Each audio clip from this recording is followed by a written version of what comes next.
मित्रांनो, आता आपण निघालो पंढरपूर रस्त्यामध्ये वान धरण लागलेलं आहे. भरपूर असं पाणी आहे, एकदम शुद्ध निर्मळ पाणी होतं आणि व्यवस्थित गाडी चालवत आम्ही गाणी वगैरे ऐकत तसे निघालो पंढरपूरच्या दिशेने.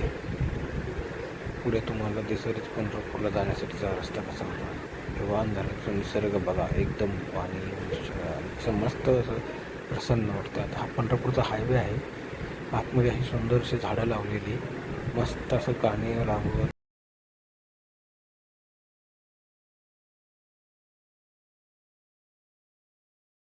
असे मस्त मराठी गाणी लावून आम्ही व्यवस्थित चाललो होतो. पंढरपुरात पोचलो. काही काळी महाराजांच्या मठात गेलो. तिथं असे थोडेसे फॅमिलीसोबत फोटो वगैरे काढले.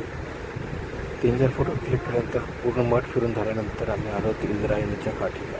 विष्णुपाद मंदिर आहे. विष्णुपद मंदिरामध्ये गेल्यानंतर हे विष्णुपदाचे थोडेसे फोटो काढले. त्याच्यानंतर आपण लागलो दर्शन बारीला. आई, बायको, मुलं असे दर्शन बारीमध्येच फोटोशूट चालू होता. 2-3 फोटोशूट काढले आणि तब्बल 4 तास लागले दर्शन. तिथं शेजारी सुंदर असं श्रीकृष्ण मंदिर होतं, त्याचे फोटो काढले. विठ्ठल रुक्मिणी मंदिराचे फोटो काढले. नंतर नामदेव पायरीपेक्षा जाऊन हा छोटासा व्हिडिओ शूट केला आणि रात्री तब्बल 4 तासानंतर आपले विठ्ठलाचे दर्शन झाले.